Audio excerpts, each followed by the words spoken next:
好了，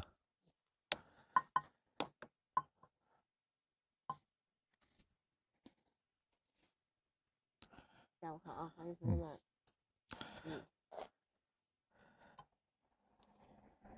哎，朋友们，下午好啊！我们开始下午的写生。我们看一下啊，我们下午的这个，我们看什么呀？我们今天画下午一个景致，来看我们远山，是不是？近景呢，我们左边有什么树木，然后还有近处的一个平台，中间我们也是一个河道啊，就是我们下面的水潭，就是上面的河流流下来。然后呢，远山是一个什么？一个长的这种线，长的这种结构过来，后面都是一层一层的远山。我们也是截取一部分，我们截取一部分。今天主要的处理什么？处理我们的画面的中景、近景，对吧？近景、中景、远景这样的层次关系，这样空间关系，我们怎么去处理？在写生中，我们怎么去运用它？来，我们也是啊，大家注意看，我们从什么？从我们左边啊近景的这些树木，我们怎么把它放在我们拉近？是不是？现在我们看是距离远，我们把它拉进来。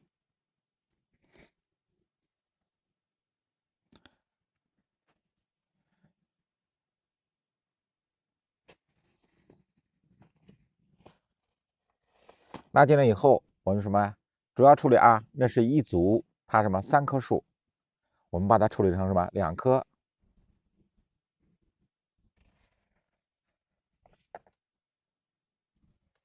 处理成2棵树。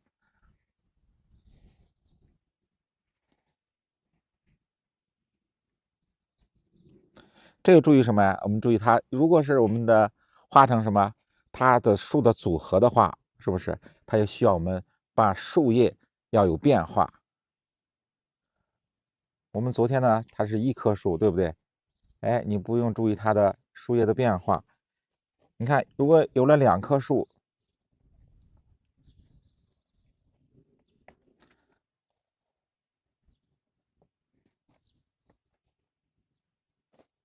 大家注意它的穿插。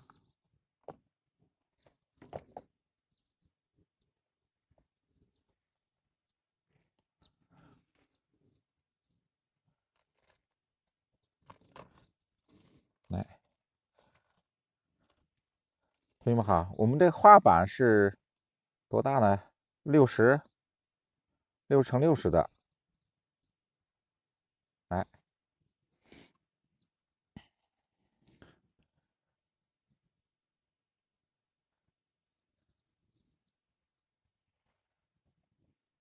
我们先把前面的树，是不是？先把它勾出来。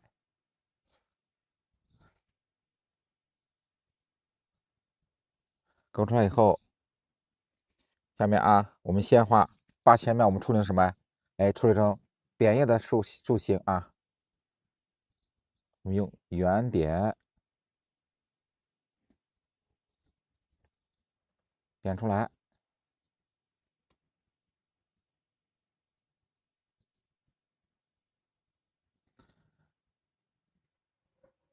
大家注意看，我们画写生也是一样，写生也是我们什么？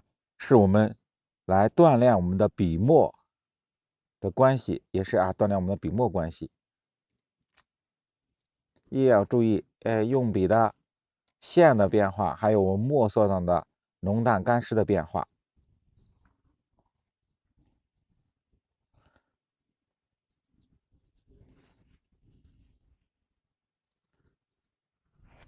前面是不是？这是一棵树，我们怎么把它组合在一起？是不是？我们再画啊，它什么？它是3棵树在一起，我们只取2棵树啊。好，它树形的好看，是不是？我们选2棵树形好看的，一个是向右，我们这个呢？你看，左边这棵树向左。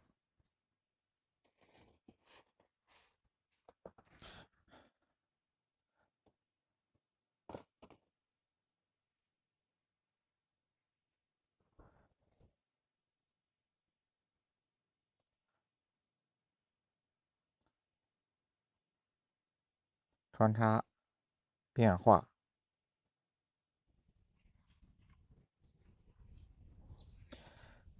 后边的数啊，我们可以把后边的数，你比如说看到了，我们这个前面的数稍微低一点，后面的数让它稍微高一点。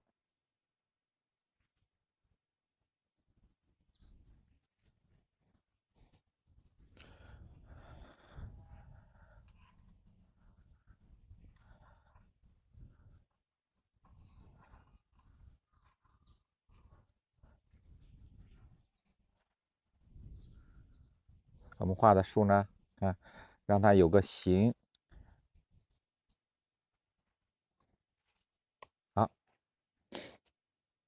我们前面啊，同学们看，我们前面这个树叶呢，以圆点为主，到后面，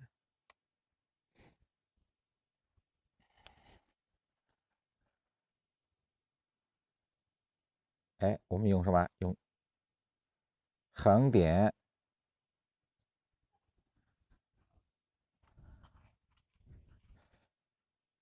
是不是？我们在这个讲过它的树的变化。如果我们前面用什么？前面用横点，我们后面就用竖点，或者是什么？或者圆点，一定在叶子上点。虽然是都是这个以点叶为主，但是它有什么？它是有叶子的变化，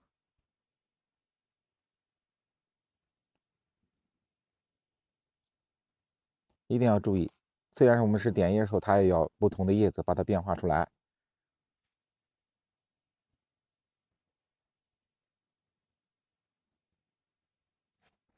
主要什么？注意我们的墨的变化，同学们一定要注意墨的变化。就是说，不管是我们的圆叶还是长形的，是不是？还有这种横点的，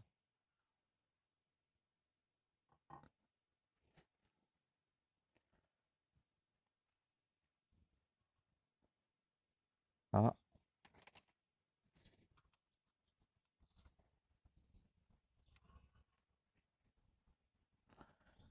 点出来以后，哎，这就是我们近景的树木。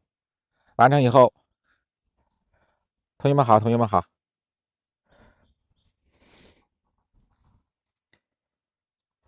下面就是我们处理啊，左边是不是？我们看到了左边有什么？它有平台的部分。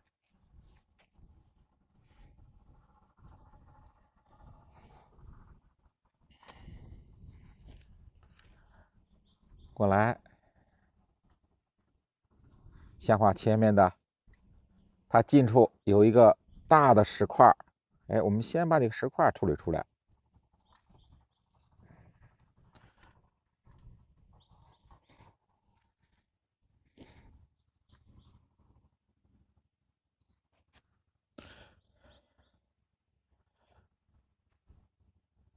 有毛毡呀，同学们，上面有粘垫的啊。哎，它是这种比较软的那种的画板，可以卷起来。然后它正面呢是个站垫，后面是个这个背板。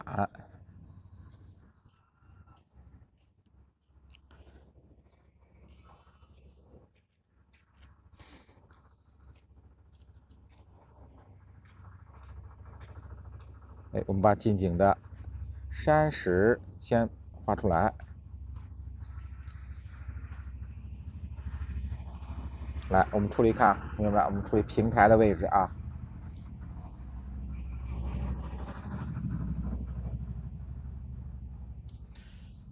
近景的墨色，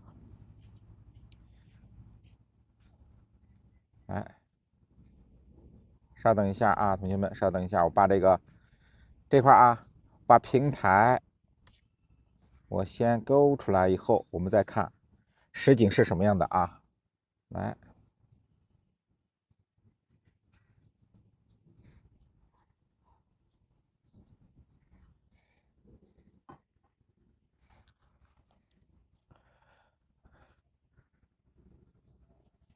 稍等一下，同学们啊，不要着急，我先把这个平台，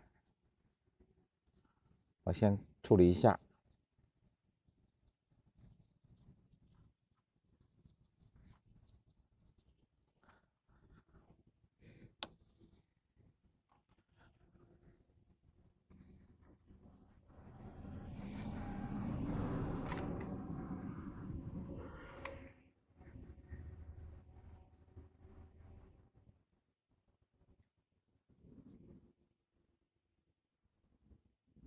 好，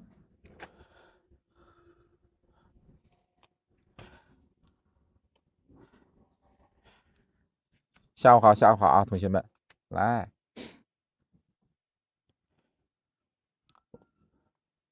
这镜头我们动一下，来，有同学想看一下我们的，来让大家看一下啊，稍等一下，我们让大家看一下我们的实景，我们怎样是虚景，怎么去构图的取舍。你看我们现在画的这一部分，大家注意看啊，我现在画的这一部分是我们的，大家注意看是左边，你看啊，左边是不是那有2棵树？我们把它简化以后提炼一下，然后到后面来注意看，这是我们的平台的部分，是不是？我们远处啊，远山加中间中间啊，你看我们平台的位置在后边，就是我们的中景位置。大家看中景，它是一个就是说很厚的一个啊，它浑厚的一个中间的一个山脉，是不是？到后面大家看层层叠叠、蜿蜒曲曲向上的，我们常讲，处理山脉的关系怎么去处理？今天我们能看到，是不是？先左，是不是？先右，再左，再向上。大家看这山脉是不是向左再向右，这样蜿蜒上去的？所以说我们画这个山的时候，一定要注意它山脉的走向。好，来，大家看到了是不是？我们实质的啊，实景以后，大家再看我们的画面，它与实景有什么区别的地方？就是我们把它精简概括，是不是？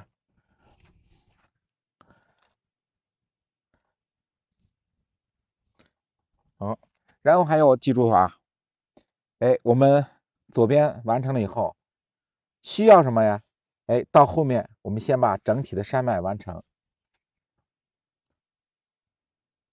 中间大家看，我们中间是什么？这是宽的，是个河道。右面也是啊，侧面有山峰。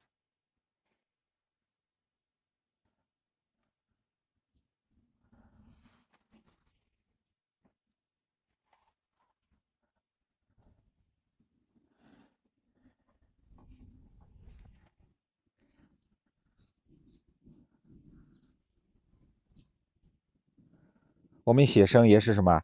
也是我们提炼我们对基础的掌握。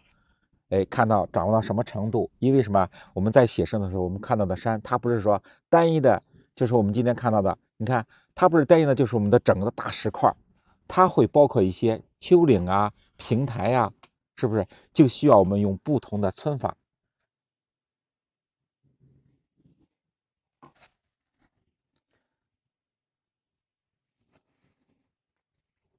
你看这种到侧面的山峰，它有什么小的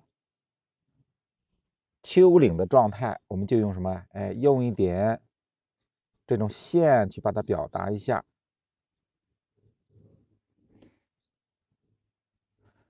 然后它里边有小结构，就是说我们呢会有什么小的石块穿插其间。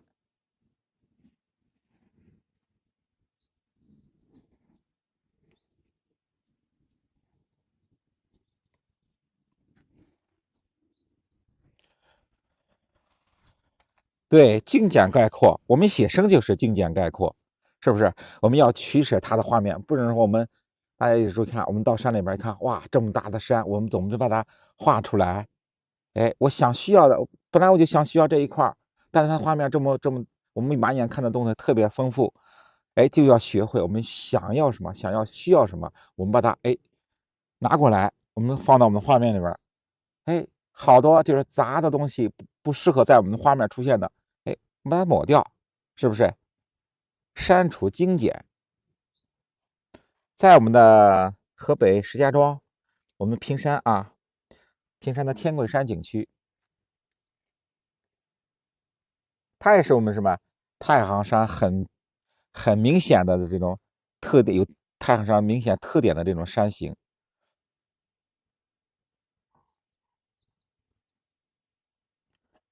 来，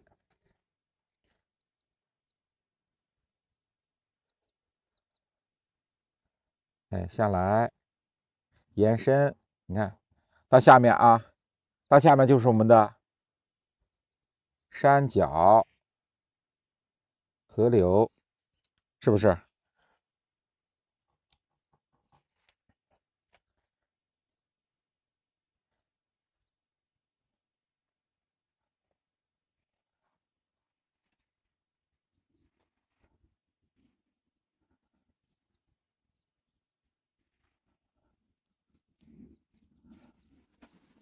哎，侧面的山峰，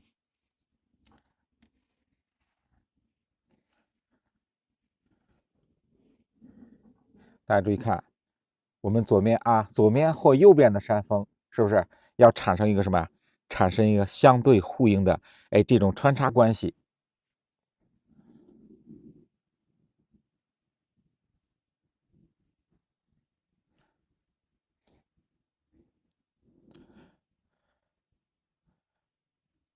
哎，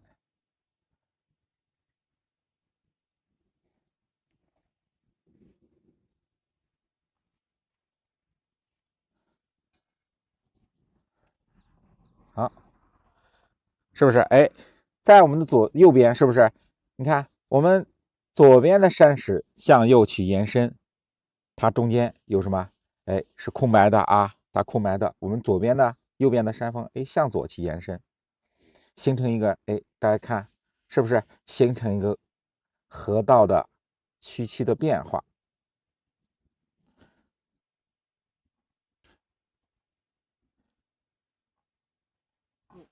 哎，嗯。来，新朋友们把我们的那个关注啊点一下啊，点亮关注，点亮粉丝灯牌，开播有提醒。魏老师把这个换角度啊，然后把它往这边来挪一下啊，因为有的朋友说看不见这边的角度，老师把它挪到这边来，再挪，再挪，再挪，这样的，再挪，因为在呢，挡的有点多，对，还是再往那边挪。好，来，这样的，好，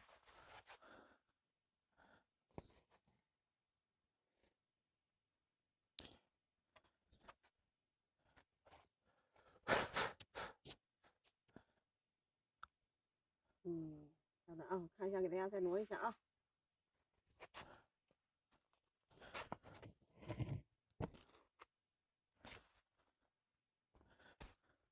看不见完整的画面是吧？看见后面是吧？对。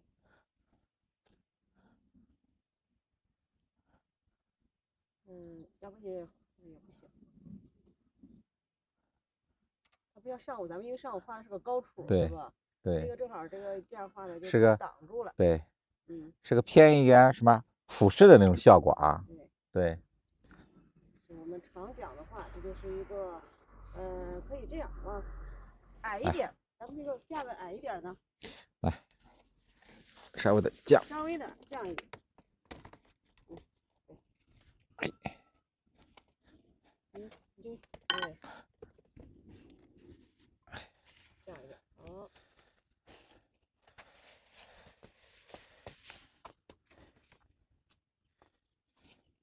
为了让朋友们看得更清楚啊。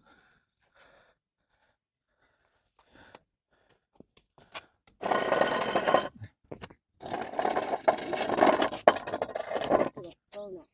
啊，来，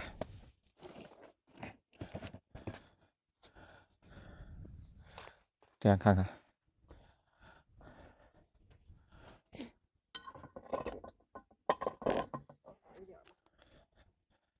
能看到，可以。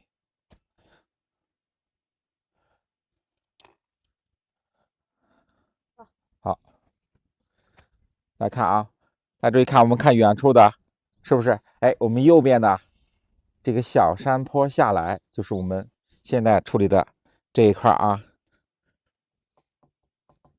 哎，看不见，我们看不到，是不是？完全被什么？被树木覆盖。但是我们要处理的时候，哎，因为我们基础里边讲过山石的它的结构啊，它的皴法，是不是？哎，我们现在把它的山石结构表现出来。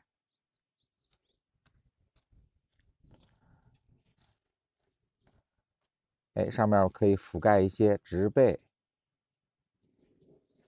你看，是不是？哎，这样。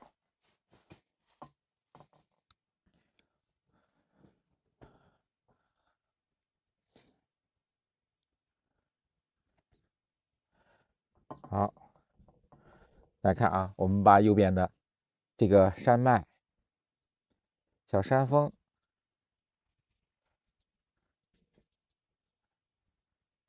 高一点的我加一些，再下来。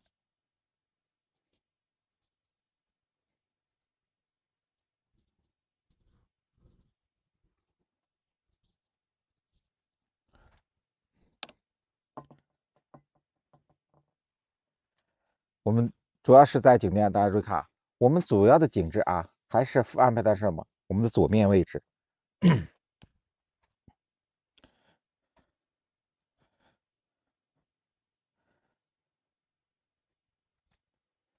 来，注意看，我们画啊，远处看到不？哎，我们平台与这个右边的这个小山坡中间，就是我们的哎这种横向的这种山形。我们上午讲过了什么呀？讲过它的皴法的表现。你看也是啊，用什么折带皴。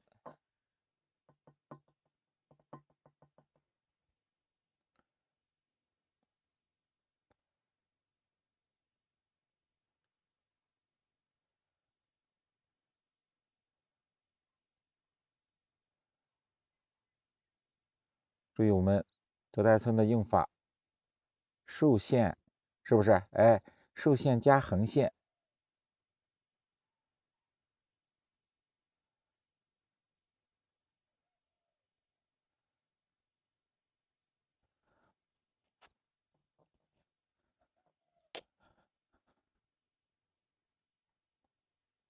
好，看我这是啊，大家看上面，我们先画一个上面的结构。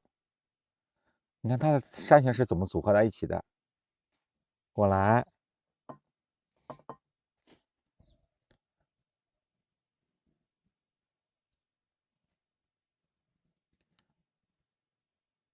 它是2层。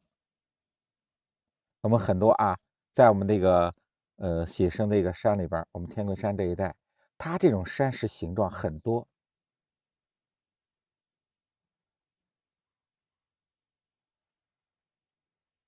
折带，然后里边融合一些什么小腐皮，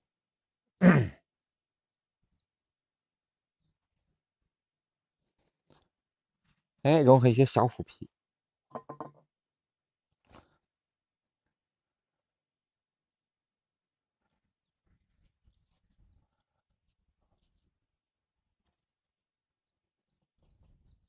写下来。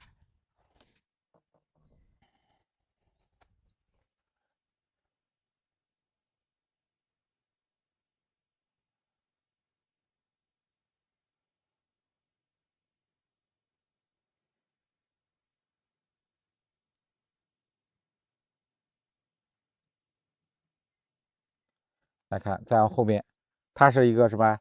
这是个凸出来的一部分山体，对，断层结构，是不是？哎，这是一种断层结构。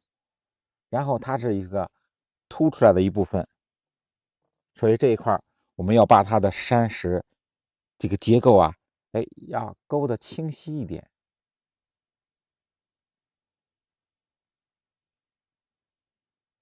再向后，你看啊，哎，向后的时候它有什么凹进去的一部分？我们也是先什么？先有亮的部分开始处理。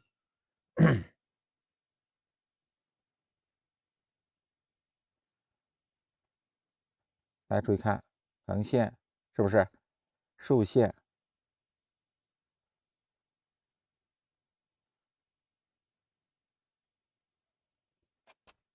上面的一层，下边把它处理成什么大结构？哎，不能画的都是那种小结构，是不是？要大结构、小结构去对比。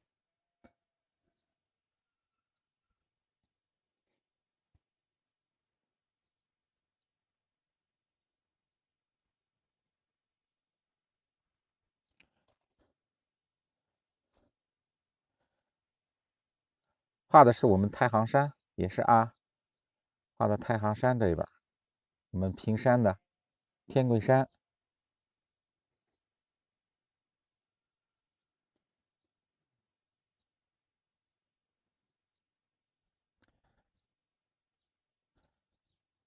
过来。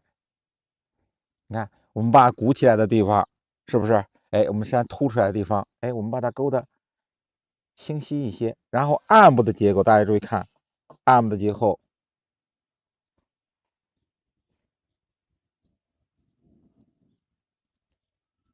侧锋，你看腹皮层，把它勾出来就可以，是不是？形成什么？大家注意看，形成一个明暗的对比。然后还有什么呀？注意看疏密的对比，对不对？我们这一块用的线来说，哎，是以线为主，然后我们暗部呢，是不是以块面为主？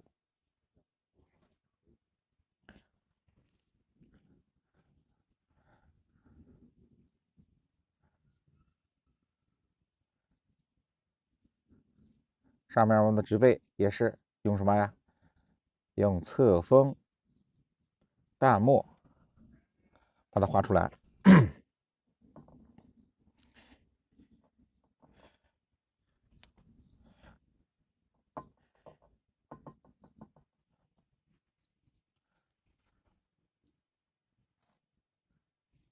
点的时候，大家注意看啊，我们如果画什么，就说我们这种山形上面植被的时候，大家注意看用笔啊，是不是以侧锋为主？点的时候啊，墨由浓到淡，不要说不能用什么，我们常讲墨的变化，是不是？为什么有的画面感觉丰富，有的画面感觉单调，没有变化，就是缺少。不管是我们画这个结构线也好，或者我们画山顶的这种植被也好，都需要我们把墨处理的它有变化、丰富。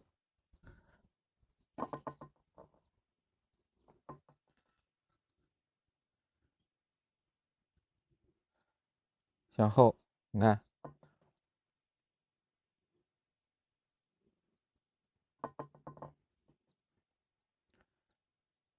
向后延伸，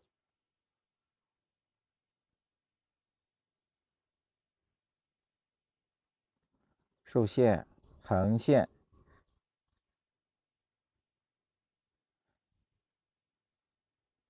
再竖线，再横线。你看，大家注意看它的结构啊。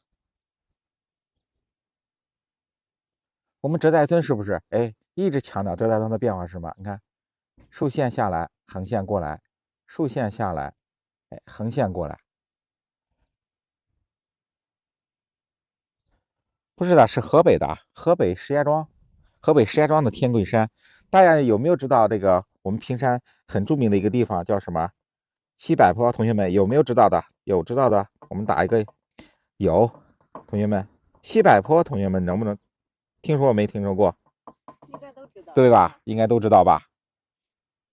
对，我们在这个西柏坡附近，天桂山，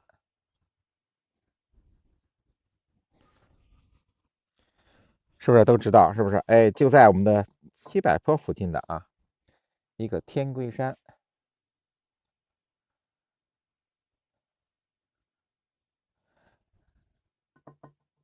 看啊，我们写生也是提高我们的什么呀？一个是提高我们的就是发现的能力，再一个什么？提高我们的创作的能力。就是说我们要在这个这个画面中，哎，构建许多就是想要的东西。比如说，我想构建这个画面需要什么？比如说今天画写生来说啊，我们前面都是一种哎比较浑厚的这个山形。我们怎么让它有，就是说透气啊，让它有灵动感？你看啊，就需要我们在这个画面中增加一些别的元素。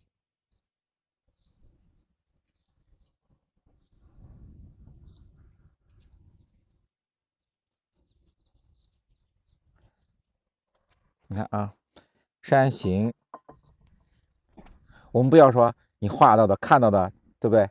你全画出来，就是特别板、特别实的这种交代的特别清楚。哎，所以我需要什么虚实？哎，有虚的地方，有实的地方，有个对比。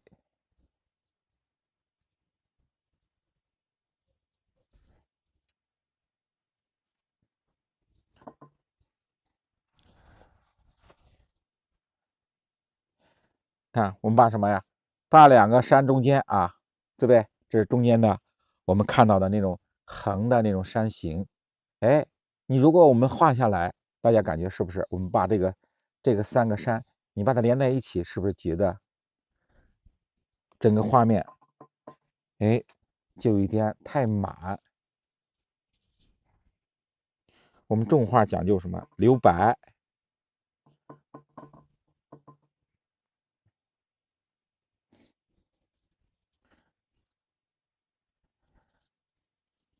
所以说，在这个满的这种构图中，我们需要用什么？用留白的方法，把我们的空间处理开。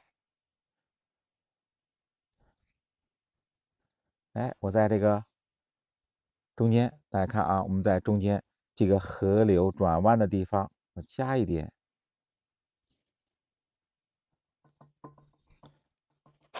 对，新中国别说，对，嗯，两个车大家注意看，两个车就在我们的左边啊，哎，就在左边镜头的左边，大家能不能看到？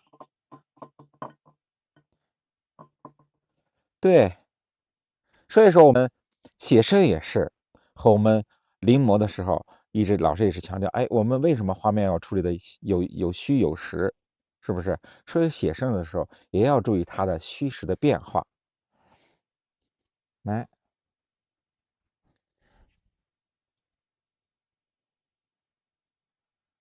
上面山顶的地方，你看啊，这就植被，用散锋把它那种毛茸茸的那个郁郁葱葱的那种感觉，我们把它画出来。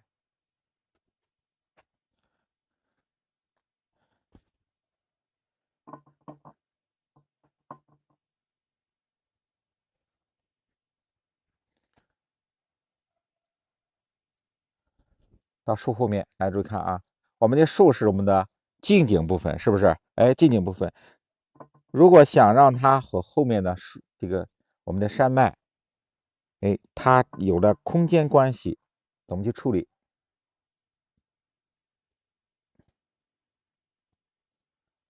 我把它用什么呀？用淡墨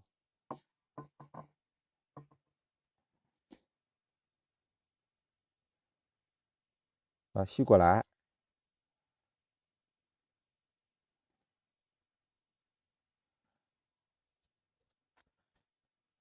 是不是？这样我们的近景和中景就有了变化。大家看看，是不是很明显的啊？我们后边的，哎，转过来的这种山脉和我们前面的树形，是不是形成什么？哎，形成了明显的黑白对比，黑白虚实的对比，是不是？我们叶子是不是？大家注意看，叶子是实的啊，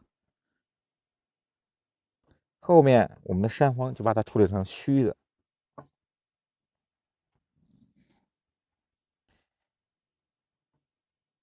向后。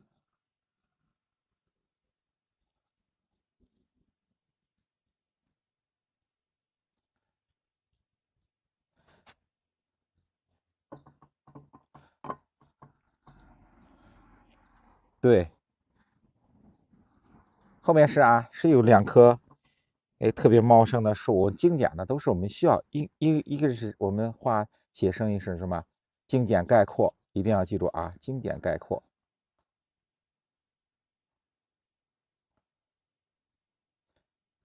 要学会提炼。你看我们也是，你从开始学基础，是不是？同学们，我们开始学基础也是从山石部分、树木部分，都是按照这个稿子你去画、去临摹。有时候我们心里就会，哎，具体的我们到真山里边，山是不是老师画的这样的？是不是的皴法？什么叫什么折带皴？为什么用这个山石用折带皴法？为什么这个山石用匹马皴这个呈现？哎，我们到大自然里去对应一下，哎，你观察一下，哎，这是山形，对，老师在这个画这个作品中用到了，这种是折带村表现的，这种是匹马村表现的，这种是斧劈村表现的，哎，所以说我们要画到一段时间，就需要什么写生，你去大自然中去观察，去自己去理解，哎，这些村法是从什么地方来的？为什么古人创造了很多的村法？它也是，我们也是，古人也是到我们大山容易看到了这种山形，我用什么能把它表达出来，把它表现出来，所以都创立了很多的村法。所以说，你写生也是结合理论结合实践的一种。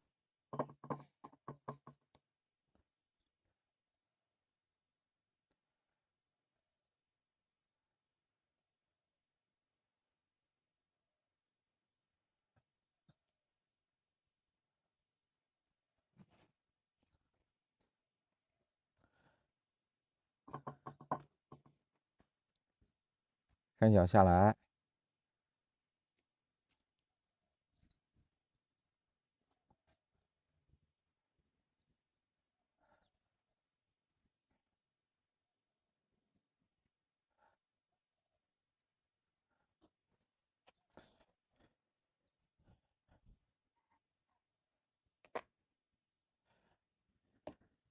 好，来注意看，我们看不到山脚的地方，是不是？哎，我们就要自己把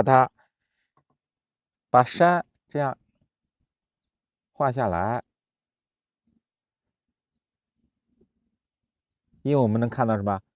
能看到近景的山脚，是不是？哎，我们把近景的山脚可以衔接到我们中间山脉上，这个山上，哎，衔接下来。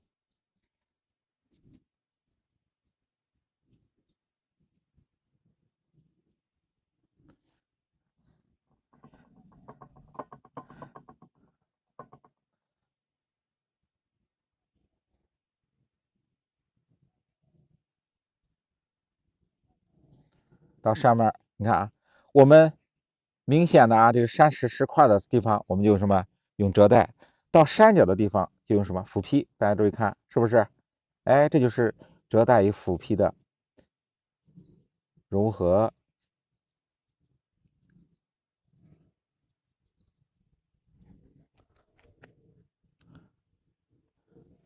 好，现在就是什么？水的部分，看中间我们有河道，我们怎么把它这个水表现出来？就要靠我们的，是不是？就要靠我们的想象力。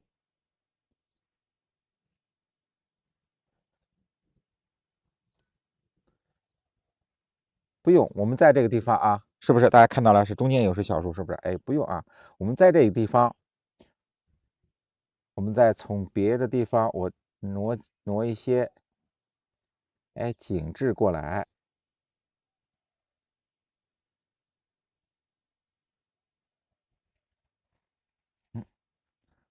看平台的地方，哎，我们可以什么？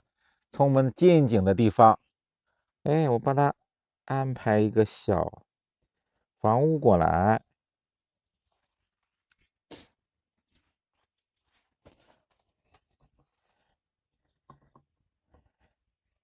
哎，对，是不是？大家看到了我们远处的，哎，这种远山，在我们的写生的时候，你不能说，你看啊，我们常讲什么？哎，远树无知，远山无村。我们画远山的话，注意看啊，我们要把它作为远山的话，就用什么？用淡墨或者什么？哎，空勾就可以，不要加村，因为它是远山。我们常讲是吧？树木也是，到我们的远处的树木，或者是我们用什么？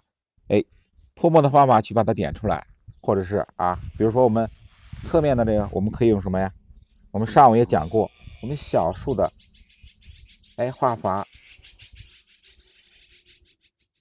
画出树干，是不是？哎，画出树干以后，哎，用横笔点一些小叶，是不是横点儿？这就是远处的小树。哎，这就是没有啊，对吧？它不用处理什么，不用处理小树枝，比如说近景的，你要处理的树干呀、树杈呀，少数的交代特别清楚。到我们中景的时候，哎，稍微来一点，点几笔就可以。远山也是，大家注意看啊，我们画远山，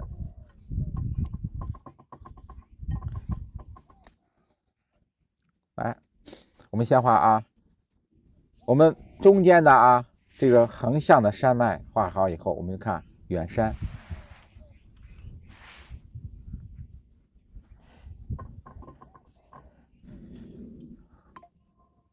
简单，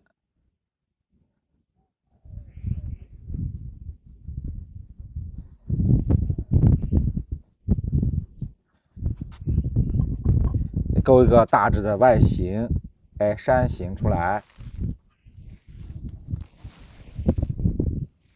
哎，山形出来，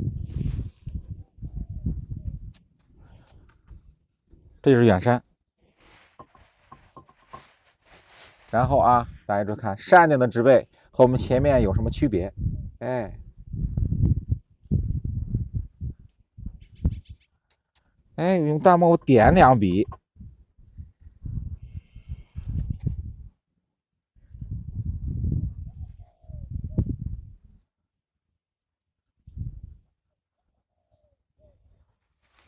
这就是远山上的植被代替。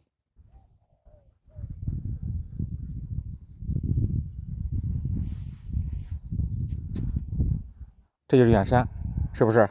哎，简单的勾几笔，不要说我们和前面一样啊，近景的你勾的也挺详细，到中景勾的也特别细，是不是？它就没有什么，没有对比。哎，我们讲究什么？一个是墨的对比，还有什么结构疏密的对比，是不是？哎，啊，远处远山，我用淡墨啊。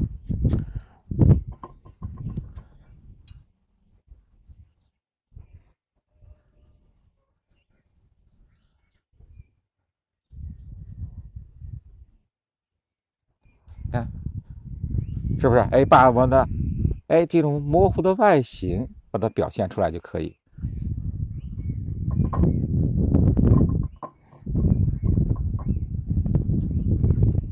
我们注意看，也是啊，到大自然也是看到的山的是吧？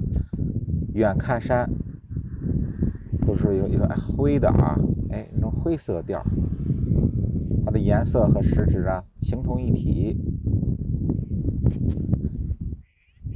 有同学会，哎，是不是老师？你看远处还有远山怎么办？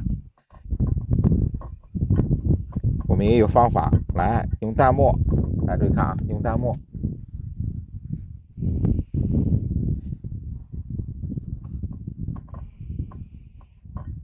看，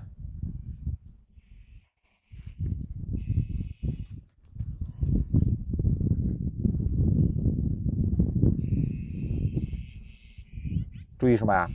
变化，哎，它的山形也是不是说一条线过来啊？你看它的山形很丰富，各种形状，有高的有低的，哎，各种形状。我们用淡墨，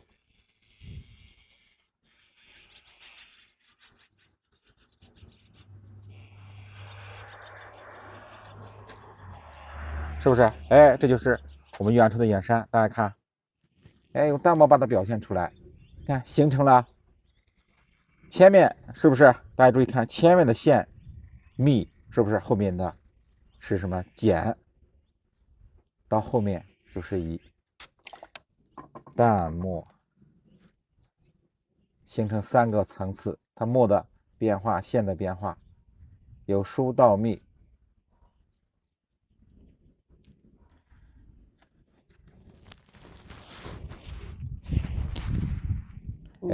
那老师刚才给大家去演示的墨稿，稍等一下，给大家讲一讲我们的房屋怎样画啊？对，我们今天虽然在咱们的这个就是镜头里面看到我们前面的山石的地方没有房屋，但是老师特意把平台的地方，朋友们看到了吗？平台的地方啊，咱们这个地方呢，老师特意留了一个空位，咱们一会儿再讲一讲我们的房屋怎样去画。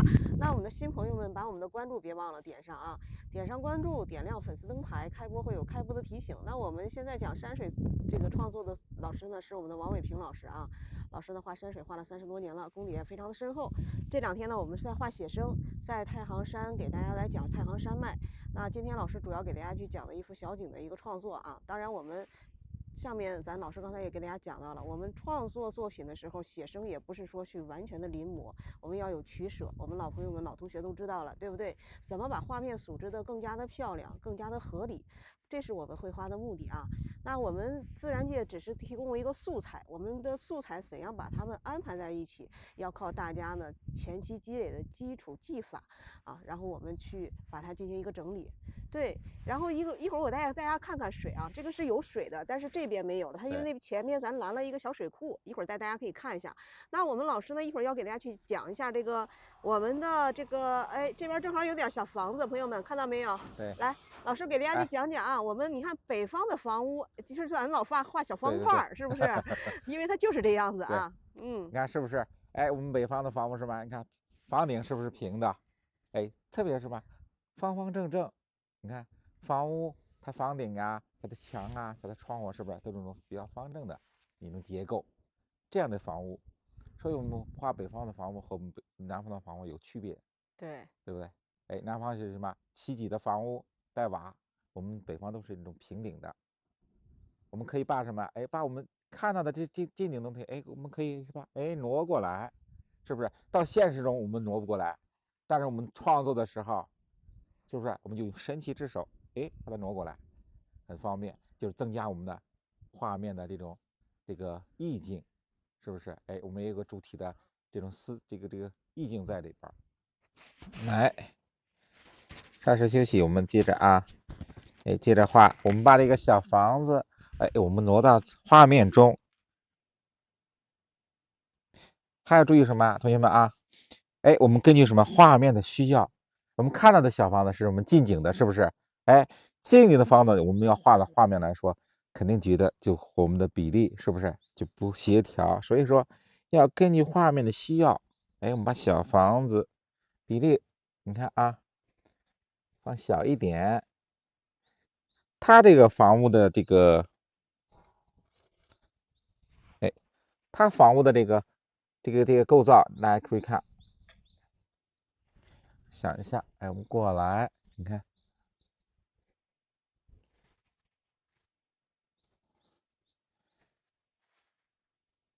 这房顶，它是什么平顶的，对不对？哎，平顶的，过来，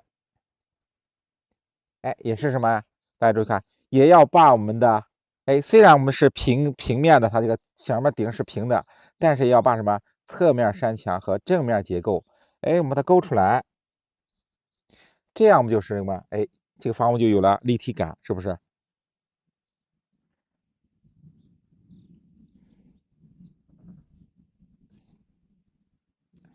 好，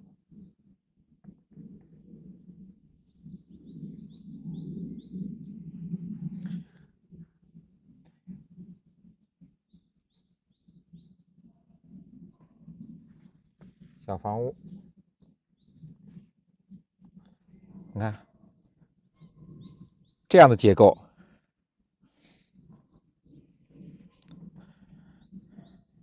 对，我们这2天都是在山里边写生的，因为我们同学们也是啊，比如说花了一段时间了，是不是？我们就到大自然中，哎，去看一下，哎，大自然中的，我们每天在屋里画也是一直在临摹，是不是？哎，有时候你心里会对山石的结构啊，为什么这种村，哎，会产生一种疑问。我们到山里边，哎，你看到的山，把它的那种结构啊，是不是？哎，为什么这个画的山石就用这个村法？你就会哎一下子就豁然开朗，是不是？哎，就能想到，哎，我村的时候，哎，这种山石结构，我用什么村把它表现出来的？你再画的时候，你心里就非常的就是清楚，交代的山石结构也就清晰很多。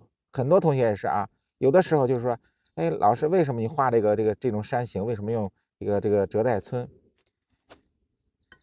我们用别的这个皴法能不能把它表现出来？是不是有的时候就会产生这种疑问？但是我们到大自然去观察一下，你去亲近一下大自然，你就会发现，这种皴法其实我们都是古人在大自然中提炼出来的。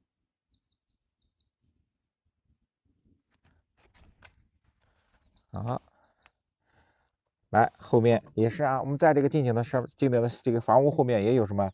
也有小树。我在后面，你看，大家注意看和右边的这种，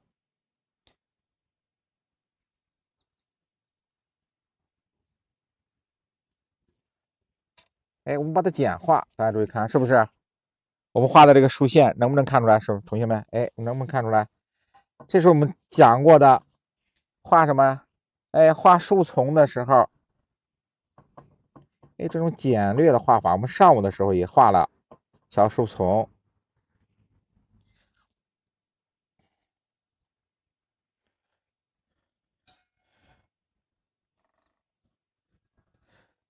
为什么大家注意看？我为什么把那小房子画的这么小？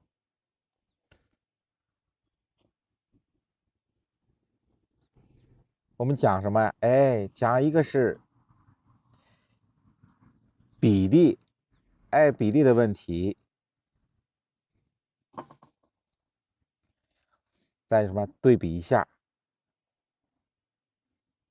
我们小房，你看，这样我们树是不是？拉的也特别近。然后呢，你看山呢，原来我们单看这就是一块山石，你用这个小房子一对比，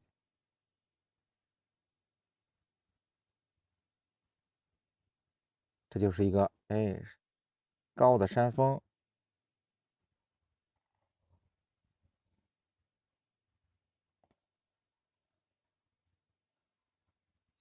好，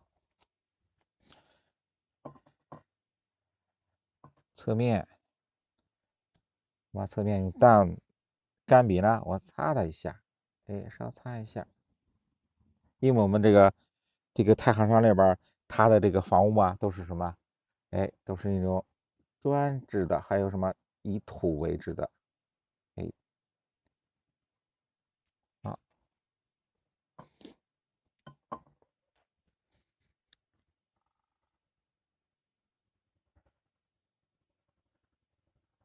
水面。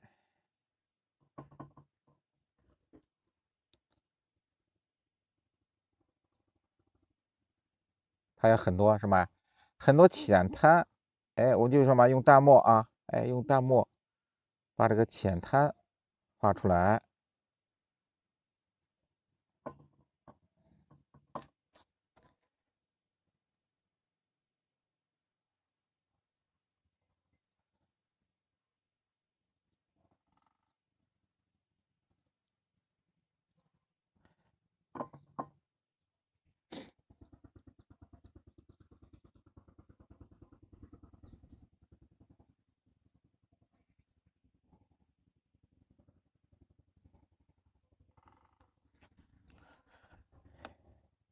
云的地方，你看啊，我们一个是什么？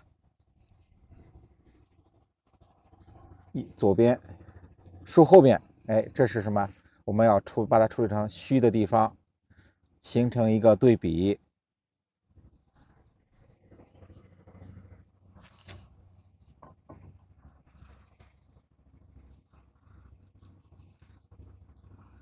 这两个山中间，它是什么？其实我们这也是一个峡谷过来。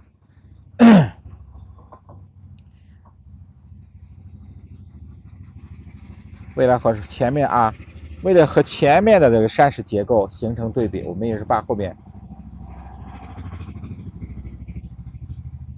也处理成云雾，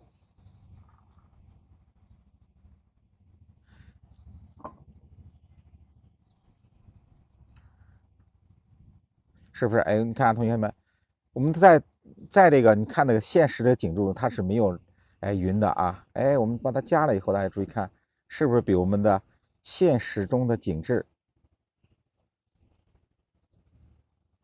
有了什么？哎，有了气韵。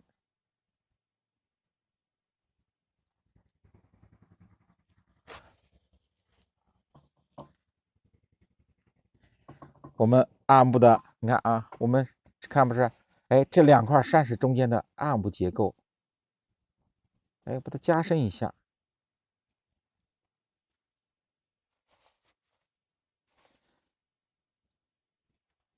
形成明显的对比。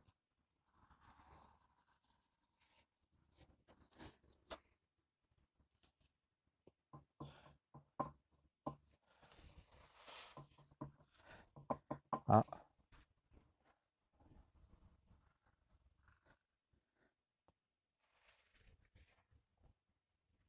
我们太行山的山顶啊，它的植被很丰富，哎，所以说加墨的时候也是，咱们山顶上加墨的时候也是，不要说一种，很多同学就喜欢用一种墨色，哎，一下点上去，是不是？哎，它没有什么，没有那层次的变化。你看，我们加这个上面的点这个植被的时候，哎，不是一种墨色，哎，先用淡墨、浓墨，哎，反复去叠加。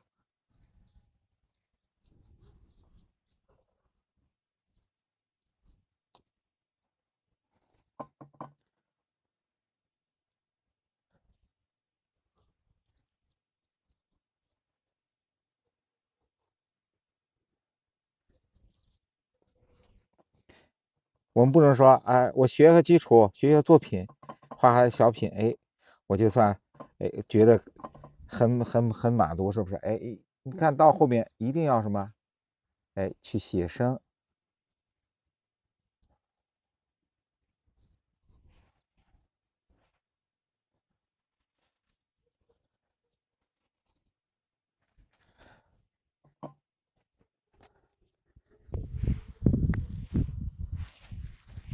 它对我们的笔墨的，哎，运用，是不是？哎，有很大的这个提高锻炼能力。